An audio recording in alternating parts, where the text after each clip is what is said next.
Ça y est, vous l'avez fait. Au terme de tous vos efforts, vous avez enfin un épisode pilote pour votre podcast. Ça ne veut pas dire que vous êtes au bout de vos peines, mais ça veut dire que vous avez mérité un moment de répit.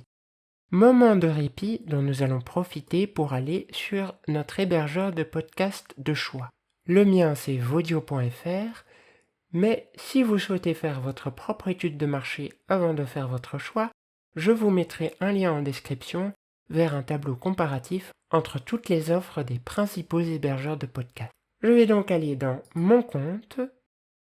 Avant de commencer, on peut aller dans les préférences, activer la double authentification par email si on a des soucis de sécurité et cocher ne pas recevoir les newsletters de mes podcasts favoris et ne pas recevoir les newsletters de Vodio si vous n'en avez pas envie. Ensuite, le moment de vérité. Vous avez un podcast ? Eh bien, enfin, on peut répondre oui. J'ai un podcast.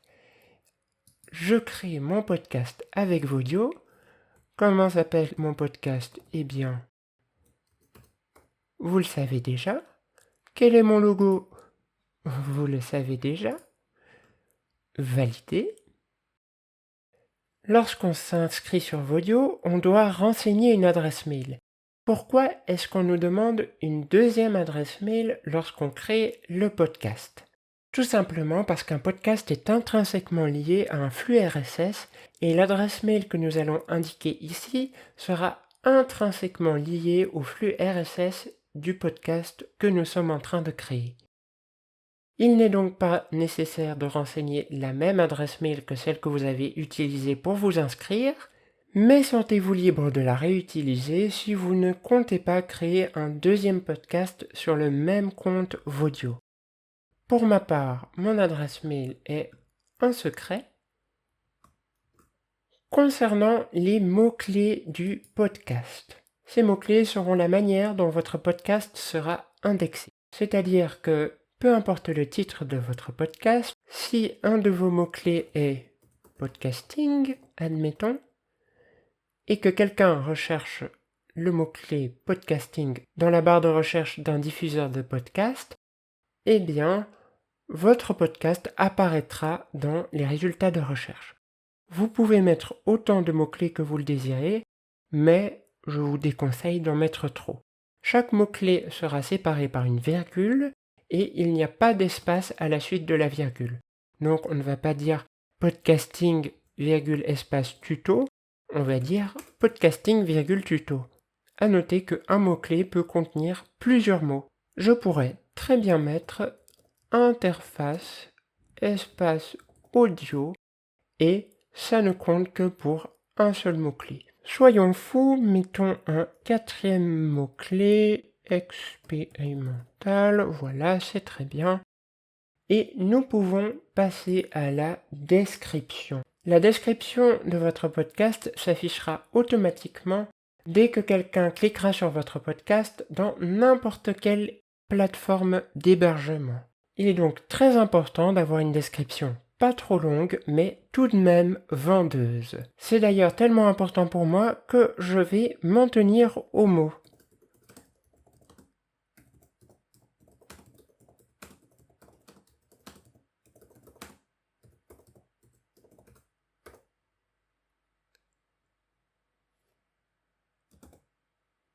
La catégorie sera l'outil de référencement le plus important de votre podcast.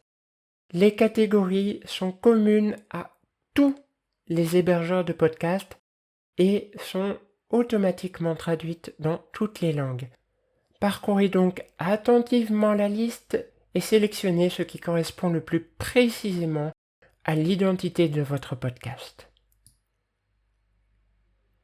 Et ici, disons, éducation, comment faire. Langue, français. Contenu explicite, à savoir déconseillé au moins de 18 ans, non. Plus de paramètres. Ici, vous pouvez configurer tout un tas de choses. Licence. Vous le savez, j'aime beaucoup les choses libre, open source et Creative Commons. Je vous conseille bien évidemment la licence Creative Commons by Attribution Non-Commercial Share Alike. Ordre d'affichage des épisodes, je vous conseille de laisser en classique, mais si le format de votre podcast est continu et non pas épisodique, épisodique ça veut dire que chaque épisode se suffit à lui-même, continu ça veut dire que chaque épisode suit le précédent et qu'il faut avoir écouté le précédent pour comprendre le suivant, alors dans ce cas-là, si vous avez un podcast de format continu, sélectionnez l'ordre d'affichage des épisodes inversé. Je souhaite bénéficier de statistiques avancées et suis consciente que ces statistiques peuvent être accessibles publiquement. Personnellement, j'aime beaucoup la transparence, donc je laisse oui. Ici, le préfixe d'URL, on s'en occupera plus tard. Et protéger mon podcast contre la copie non autorisée, étant donné que j'ai sélectionné la licence Creative Commons Share Alike by Attribution, j'aimerais bien n'avoir que des copies autorisées. Mon podcast est-il privé? Eh bien, non. J'ai l'intention de le diffuser au grand public, mais si telle n'est pas votre intention, vous pouvez cocher oui. Et enfin, créer mon podcast. Vous pouvez maintenant voir que votre podcast s'est rajouté dans le menu principal, et c'est très bien parce que nous allons immédiatement explorer les différentes options. Alors, première option, modifier. Cet onglet va nous permettre de retrouver les liens de partage, l'URL de notre flux RSS, extrêmement important, et le code d'intégration pour site internet, on verra ça plus tard. Tout le reste, ce sont les options que nous venons de configurer et qu'on peut modifier à l'envie. L'onglet le plus important sera le deuxième, Mes épisodes. Ici, nous allons pouvoir remplir le modèle par défaut qui sera repêché à chaque fois qu'on publiera un épisode. On pourrait par exemple mettre épisode laissé vierge de points pour ne pas avoir à réécrire épisode. Ce n'est pas forcément très utile, mais si le titre de chacun de vos épisodes est formaté identiquement, ça vous économisera quelques secondes par épisode. Le plus intéressant pour moi, c'est la description, ou ce que j'aime bien faire, c'est directement mettre les mentions légales. Donc, présenté par admin, sous licence Creative Commons Share Alike by Attribution Non-Commercial, et éventuellement les crédits vers tous les éléments audio que vous avez employés mais que vous n'avez pas créés. Évidemment, il ne s'agit pas de dire j'ai cité David Bowie donc j'ai le droit d'utiliser l'intégralité de l'album Ziggy Stardust and the Spiders from Mars comme fond sonore, mais plutôt de dire voici les ressources Creative Commons et libres de droit que j'ai utilisées et voici quelle est leur source.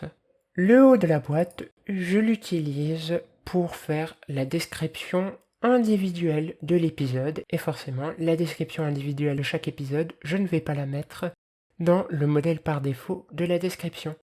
Je vais donc cliquer sur modifier, vos modifications ont bien été enregistrées. Je retourne dans l'onglet mes épisodes et on va pouvoir ajouter notre épisode pilote. Déposer un fichier, bibliocast épisode pilote, uploader.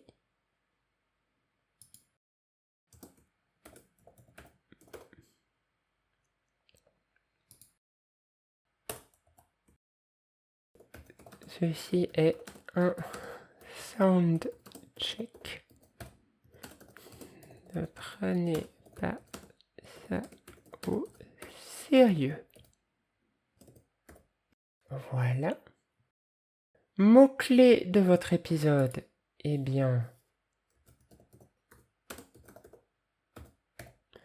nous avions déjà nos mots-clés pour le podcast de manière générale, mais évidemment, certains épisodes auront des sujets plus précis ou s'éloigneront du thème général de votre podcast. Il est donc plutôt utile de mettre des mots-clés supplémentaires afin de préciser le thème d'un épisode.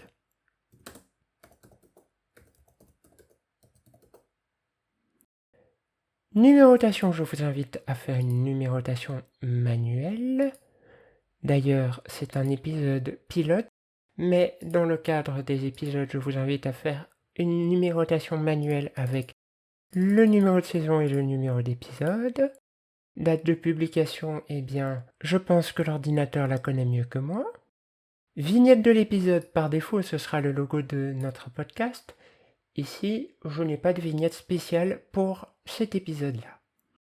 Contenu explicite, encore une fois, rien d'inapproprié pour les moins de 18 ans.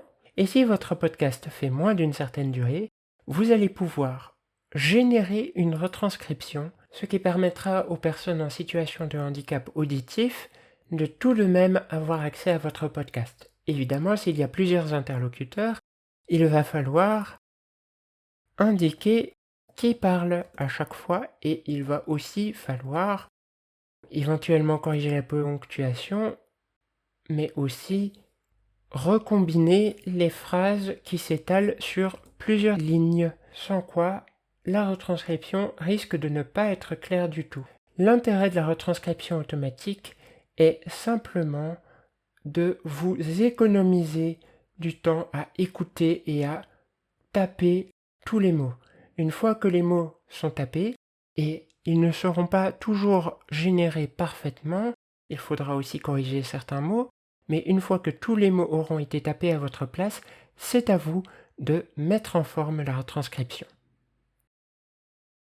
Et comme il s'agit du tout premier épisode de notre podcast, Vodio nous propose gratuitement de faire écouter cet épisode à son équipe et de nous envoyer par mail des retours.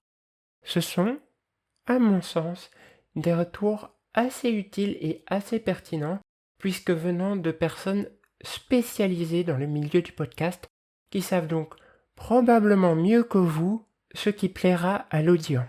Je ne vais pas leur faire l'affront de cocher oui, et je vais créer mon épisode.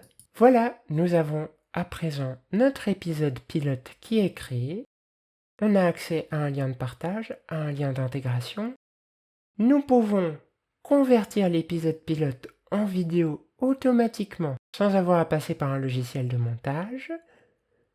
Nous pouvons modifier la retranscription ou y ajouter d'autres pièces jointes. Et surtout, dans mon cas, nous pouvons désactiver l'épisode, ce qui le rendra invisible à tous les hébergeurs et à tous les auditeurs jusqu'à ce qu'on le réactive. À noter qu'il est aussi possible de remplacer le fichier par un autre et puis de réactiver, ou même de remplacer le fichier par un autre sans désactiver pour, par exemple, faire un erratum ou réuploader une version avec une meilleure qualité sonore ou tout un tas d'autres raisons.